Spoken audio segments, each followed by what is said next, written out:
Assalamualaikum warahmatullahi wabarakatuh. Kami peserta 12 dari SMP Negeri 1 Singaparna.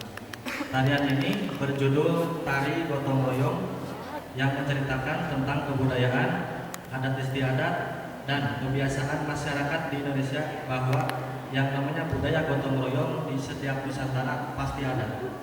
Indonesia mempunyai beragam suku, budaya, agama, tetapi kita tetap dalam satu kebinekaan, yaitu Bhinneka Tunggal Ika.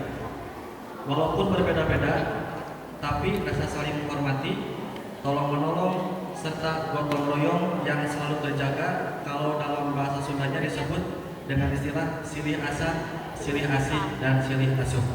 Dan itu digambarkan dalam gerak tari yang dibawakan oleh kelima orang penari.